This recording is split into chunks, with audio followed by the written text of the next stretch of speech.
this is Pooja Shree, and I am talking to you right from the 11th Canadian Science Policy Conference, which is being held in Ottawa this year. And with me here is the dynamic Miss Inez Jabalpurwala. So I'm glad to have you here. Welcome. So you are the president and CEO of Brain Canada Foundation. Could you tell us a little about the vision and mission of your organization? Yes, certainly. So Brain Canada is a national charitable organization that was founded 20 years ago. And our vision is to understand the brain in both health and in illness in order to improve lives and to achieve societal impact. And we were one of the first organizations that really embraced this idea that the brain is one system, that it's one interconnected system, and that means that we need to do research differently in a more collaborative way.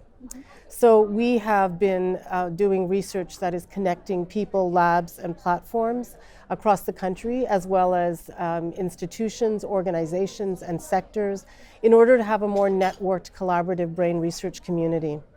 And one of our milestone achievements is a partnership with the federal government called the Canada Brain Research Fund, and that was created in 2011 as a way to encourage Canadians to increase their investment in brain research and to maximize the impact and efficiency of those investments.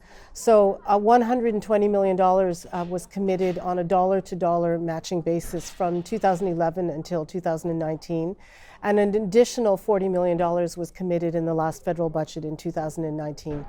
So we have had a long track record, and over 20 years we funded about $250 million to support 300 research projects involving more than 1,000 researchers and clinicians from across the country, based at 115 different institutions and across about 75 different disciplines.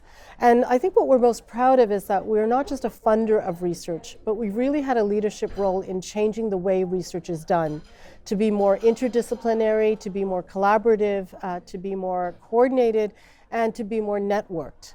And that's really resulted in some game-changing discoveries.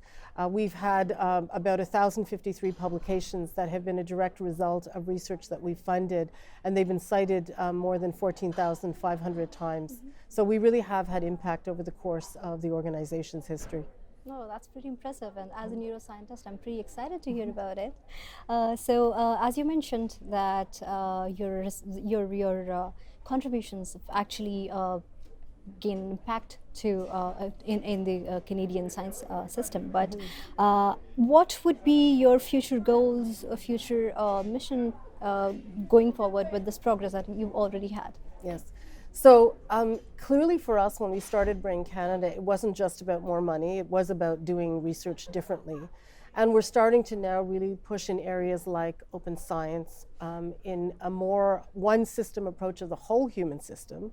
So looking at the connections between the gut and the brain, or the heart and the brain, or looking at modifiable risk factors that are common across a multitude of disorders.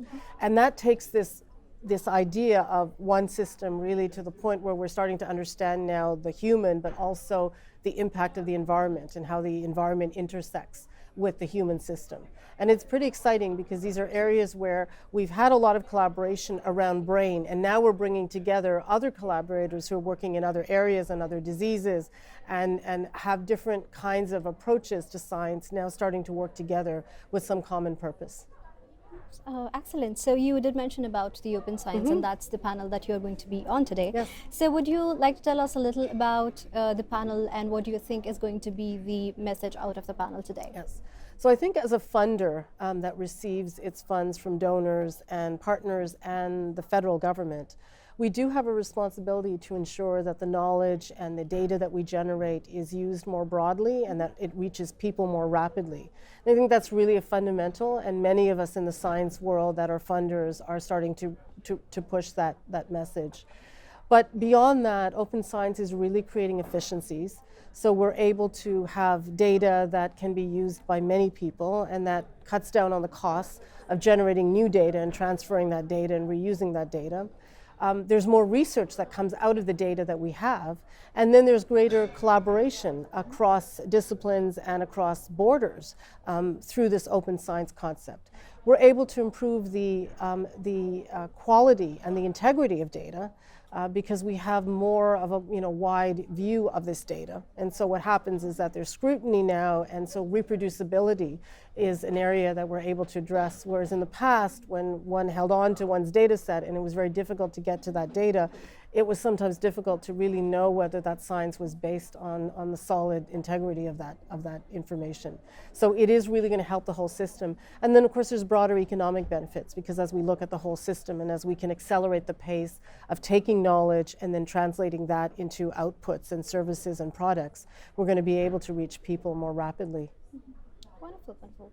So on a slightly different note, you have been ranked among the most powerful 100 women in Canada in 2007 and then again in 2016. That's a wonderful achievement, and there are many people, many women especially, including me, who look up to you as this successful women entrepreneur. You also are an advocate of the gender diversity in Canada, in business and in general as well. So my question to you is, what's your perspective towards the equity, diversity and inclusion situation in Canada? And if there would be a message that you would want to give to aspiring women like me, what would it be? Well, first of all, I would say that as we empower women and we foster diversity, that's the way forward to build more equitable and inclusive science organizations, and also overall in terms of the whole science ecosystem. And it's not just a question of the equity, it's the excellence that is an outcome of that. Because you have diversity of thinking, you're best able to serve the public that you are serving, because it is not just one constituency. And diversity in all of its forms is what we really have to be embracing.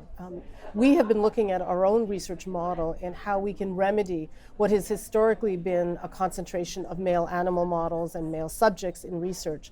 And yet we know that sex and gender influence our risk factors, the symptoms and severity, how often we seek treatment, and the impact of that treatment.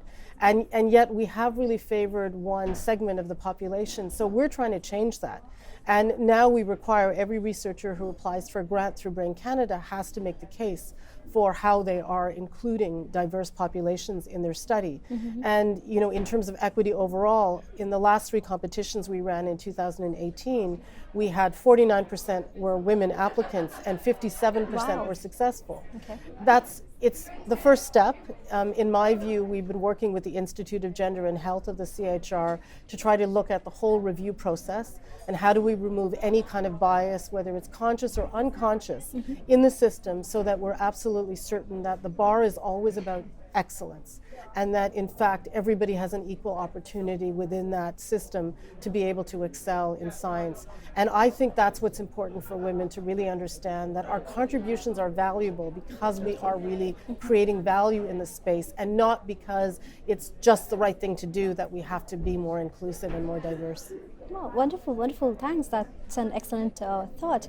CSPC is thrilled to have you here today. But what do you think, in your opinion, is the best part or the biggest value that CSPC as a conference, as an organization, adds to the Canadian science and policy landscape? Well, first of all, I'm just overwhelmed by the participation in this conference and really the range of panel discussions that you've assembled. I think there's a real value in bringing people together to understand that the impact of research goes beyond the research and the citation into how do we change policy? How do we change policy around research itself, but also how do we take research findings and translate it more effectively into better policies and practices? This is a really unique gathering, because there is no other gathering that I've attended that really is quite so focused on the policy side of research, and that really gives an opportunity for researchers also to interact with people who are working in government and working on the decision making. Sure, I agree with that. I've learned a lot in this conference myself. So thank you very much. And with the final question, I would just want to know, if viewers want to find more about what you do, where can they find it out? So I'd love them to visit our website at braincanada.ca. And there's a lot of information about every research project that we're funding. We have a directory where you can search all 300 projects, and it'll give you a good sense. You'll see that we fund the whole spectrum from basic right through to population health. So there's a lot for everybody to learn, and there's opportunities to participate in our fundraising and in some of our other activities. So I invite our viewers to really tune into that. So thank you for this wonderful discussion, and I look forward to see you on the panel. Thank you very much.